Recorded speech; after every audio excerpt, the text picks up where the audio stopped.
रुद्रपुर गांव में अचानक ही लोगों में एक अलग खौफ फैलने लगा था। और ये खौफ था लोगों के बाल झड़ने का, और जिनके भी बाल झड़ रहे थे वो मौत के मुंह में जा रहे थे। अरे मनोरमा काकी, जरा देखो, मेरे बाल भी झड़ चुके हैं। अब मेरा मरना भी तय है।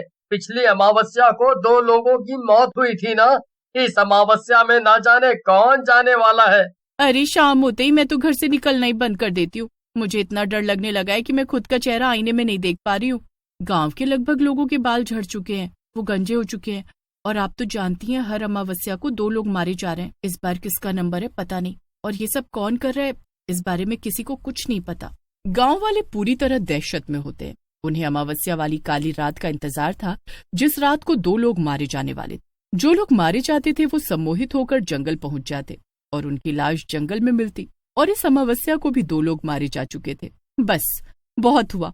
अब तक गांव की 4 लोगों की 2 अमावस्या में मौत हो चुकी है, और हमें कि अगली अमावस्या का इंतजार कर रहे हैं कि अब कौन 2 लोग जाएंगे। कैसे मूर्ख हैं हम। अरे तो तुम ही बताओ क्या करें, जब हमें पता ही नहीं है ये सब कौन कर रहा है और क्यों कर रहा है, तो हम क्या कर सकते हैं। मुझे इतना तो पता हो चुका है कि ये किसी जंगली जानवर या इंसान का काम नहीं, बल्कि कोई भूत प्रेत का साया ही ये सब कर रहा है, कोई चुड़ैल या भूत। लेकिन वो ऐसा क्यों कर रहा है? गांव के लोगों ने उसका क्या बिगाड़ा है? इसके बारे में एक ही आदमी बता सकता है, वो है भूतेश्वर तांत्रिक बाबा, जो जंगल की उस काली गुफा में रहते हैं। हम सभी गांव वालों को वहां जाना चाहिए। अगर ये किसी भूत चुड़ैल का काम है तो सामने आ जाएगा। गांव के लोग बात कर ही रहे होते हैं कि तभी वहां गोलगप्पे वाली आती है। गोलगप्पे ले लो, खट्टे मीठे लजीज गोलगप्पे, बच्चों से लेकर बूढ़े तक खाए, और जो ना खाए वो तो बस पछताता ही जाए।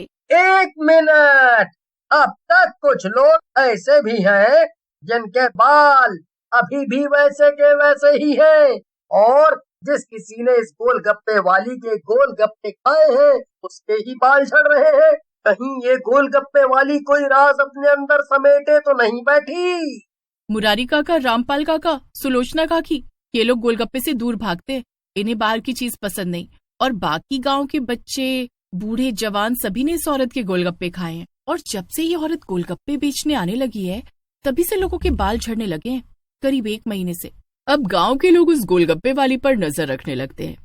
देर शाम जब गोलगप्पे वाली अपना ठेला लेकर जंगल की तरफ बढ़ती है तो गांव के 2 लोग उसका पीछा करते हैं। और जब वो जंगल में पहुंचती है तो अचानक से अपना रूप बदलकर चुड़ैल के रूप में आकर जोर जोर से हंसने लगती है। सबको मार डालूंगी, पूरे गांव को मार डालूंगी, मैं अपना बदला पूरा करके रहूंगी। दरअसल उस गोलगप्पे वाली का पीछा करने वाला एक राकेश और दूसरी राधा थी, जो उसे चुड़ैल के रूप में देखकर डर जाते हैं और उल्टे पांव गांव आकर सभी गांव वालों को सारी सच्चाई बताते हैं। बाप रे, इसका मतलब वो चुड़ैल गंजी है और गांव में गोलगप्पे इसलिए बेचने आ रही है ताकि वो गांव के लोगों को अपने गोलगप्पे खिलाकर उन्हें गंजा कर सके और उसके बाद उन्हें मार सके।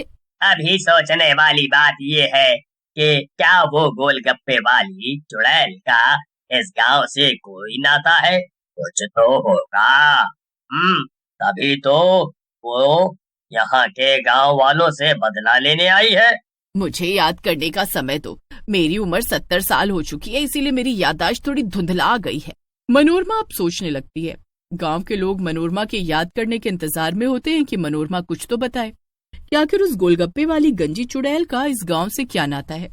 तभी अचानक मनोरमा चिल्लाने लगती है, याद आ गया, याद आ गया, आखिर इस चुड़ैल का इस गांव से क्या नाता है। इसके लिए हमें कुछ सालों पहले पीछे जाना होगा। रुद्रपुर गांव में दीनानाथ अपनी पत्नी चमोली के साथ रहता था। दीनानाथ गोलगप्पे बेचकर अपना घर परिवार चला रहा था। क्या बात है, आज तो आप गोलगप्पे बेचकर जल्दी आ गए। मेरे हाथों के बने गोलगप्पों में इतना स्वाद है कि मैं गोलगप्पे लेकर जाता हूँ और पहले से इंतजार कर रहे लोग उसे चट कर जाते हैं। बहुत अच्छी बात है। पिछले कुछ समय से हमारा बुरा दिन अब अच्छे दिन में बदल रहा है। मैं बहुत खुश हूँ। और हाँ, आपको एक खुशखबरी भी देने वाली हूँ। खुशखबरी? कैसी खुशखबरी? कहीं हम बाहर तो नहीं जाने वाले? बिल्कुल भी नहीं। तुम पिता बनने वाले हो और मैं माँ बनने वाली हूँ, इसकी खुशखबरी। अब तो आपको ज्यादा मेहनत करनी पड़ेगी। हमारे घर में एक और सदस्य जो बढ़ने। दीनानाथ बहुत ईमानदार था और उतना ही मेहनती भी। अपनी मेहनत के कारण वो पूरे गांव में जाना जाता था। लेकिन कहते हैं ना, अच्छाई के साथ बुराई भी जुड़ी होती है। दीनानाथ जितना ही अच्छा था, दीनानाथ से उतने ही लोग जला करते थे। और खासकर दीनानाथ का पड़ोसी नंदू उसके पीछे हाथ धोकर पड़ा रहता। एक रोज दीनानाथ गोलगप्पे की दुकान पर एक औरत को गोलगप्पे खिला रहा होता है। औरत ने करीब 200 रुपए के गोलगप्पे खा लिए थे। भैया, और गोलगप्पे दे दो, आपके गोलगप्पे में तो क्या स्वाद है। बहन जी, अब तक आप 200 रुपए के गोलगप्पे खा चुकी हैं। पैसे उधार नहीं करूंगा मैं। और हाँ, इसीलिए मैं आपको बता रहा हूँ। आपको क्या लगता है मैं यहाँ फ्री में गोलगप्पे खाने आई हूँ? आप सिर्फ गोलगप्पे खिलाओ, पैसे मैं देकर जाऊंगी।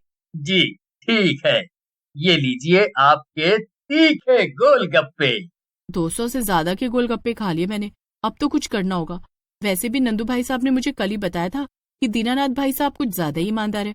आज उनके ईमान पर दाग ही लगाया जाए। वो औरत गोलगप्पे खाने के बाद अचानक ही चीखने चिल्लाने लगती है।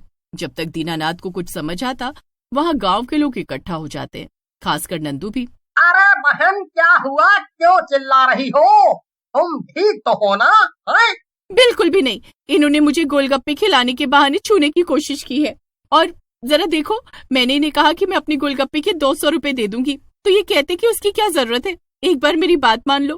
दीनानाथ, तू इतना गिर जाएगा, मुझे पता नहीं था। तेरी पत्नी पेट से है, इसका मतलब ये नहीं कि तू किसी भी औरत पर हाथ डाले। और आप लोग देख क्या रहे हैं? हैं? ओ डालो इसे, इतना मारो कि आज के बाद ये किसी दूसरी औरत पर हाथ या नजर न डाले। हाँ। दीनानाथ की कोई भी बात नहीं सुनता और लोग उसे मारने लगते हैं। तभी वहाँ चमोली का आना होता है। वो अपने पति का बीच बचाव करती है। तभी वो औरत गांव के लोगों से कहती है, मेरी इज्जत के साथ खिलवाड़ हुआ है। इसे सबक तभी मिलेगा जब इसकी पत्नी को गंजा कर दिया जाए सारे गांव में, सभी के सामने। कुछ औरतें आगे बढ़ती हैं और वो चमोली को पकड़कर उसके बाल हटाने लगती हैं। वहीं गांव वाले फिर से दीनानाथ को मारने लगते हैं और दीनानाथ को इतनी गंभीर चोटें लगती हैं कि वो वहीं दम तोड़ देता है। दूसरी तरफ चमोली को गंजा कर दिया गया था। चमोली भी अपने पति के जाने के वियोग में करीब 15 दिन बाद ही इस दुनिया को छोड़ देती है। वो गर्भवती थी और गांव वालों को उस पर बिल्कुल तरस नहीं आता। दोनों पति पत्नी की जिंदगी समाप्त हो जाती है और किसी को कोई फर्क नहीं पड़ता। ये तो बहुत दुख की बात है, लेकिन जिस नंदू की बात आप कर रही हैं काकी, वो तो 3 साल से शहर में रह रहा है और उसके बदले की आग हम गांव वालों को झेलनी पड़ रही है। लेकिन वो औरत और कोई नहीं बल्कि मैं थी। मुझे माफ कर दो, मुझे ये सब नंदू ने करने को कहा था। मुझे अच्छे से याद है, इसीलिए मैंने तेरा नाम नहीं लिया। सारी कहानी मैंने सुना दी है। अब क्या करना है ये तुम लोगों पर है। अगली मौत किसकी है ये कोई नहीं जानता। हमें तांत्रिक बाबा के पास चलना चाहिए और उनसे मदद लेनी चाहिए, क्योंकि इस वक्त गांव के लोग खतरे में हैं। राधा की जान कभी भी जा सकती है, क्योंकि राधा की वजह से ये सब शुरू हुआ था। राधा, तुम्हें उनसे माफी मांगनी होगी। तुमने जो किया वो सच में गलत था। मैं तुम्हारी जगह होता तो ऐसा कभी नहीं करता। अब गांव के लोग तांत्रिक के पास पहुंचते हैं। तांत्रिक साधना में लीन था, लेकिन लोगों के आने के पश्चात जब वो आंख खोलता है तो सामने बैठी राधा को देखकर कहता है, इसके लिए पूरे 24 घंटे की पूजा हवन होनी जरूरी है। उस दौरान अगर किसी की जान जाती है तो भी गांव के लोगों को वहां से उठना नहीं है। ये पूजा बहुत शक्तिशाली होगी, जिसमें उस चुड़ैल को आमंत्रित किया जाएगा। गांव वाले तांत्रिक की बात मान लेते हैं। सभी गांव वाले इकट्ठा होते हैं और 24 घंटे तक उस पूजा में शामिल होने के लिए अपनी अपनी जगह बैठ जाते हैं। पूजा शुरू की जाती है। तभी कुछ देर बाद अचानक जोरों की हवाएं चलने लगती हैं। कभी हंसने की तो कभी रोने की आवाज आती है। लोग डरे होते हैं, लेकिन तांत्रिक के कहे अनुसार उन्हें वहां से उठना नहीं था। हे प्रभु, मेरे सामने चुड़ैल खड़ी है, मेरे हाथ पैर कांप रहे हैं, मुझे बचा लो, मुझे मरना नहीं है, मैंने जो भी गलती की है उसका पश्चाताप है। राधा इतना कही रही होती है कि तभी वो चुड़ैल उसके पास आती है और उसके बाल पकड़कर उसे खींच लेती है और सबके सामने उसे मार देती है। गांव के लोग पूजा में बैठे ये सब देख रहे होते हैं, लेकिन वो लाचार थे। उन्हें उस पूजा से 24 घंटे बाद ही उठना था। तांत्रिक भी पूजा में लगा होता है। हालांकि राधा को उसके किए की सजा तो चुड़ैल दे देती है, लेकिन उसके साथ ही चुड़ैल को मुक्ति भी मिल जाती है। पूजा भी समाप्त होती है। गांव वालों को राधा के जाने का अफसोस था, लेकिन उसके साथ ही चुड़ैल भी उस गांव से दूर हो चुकी थी।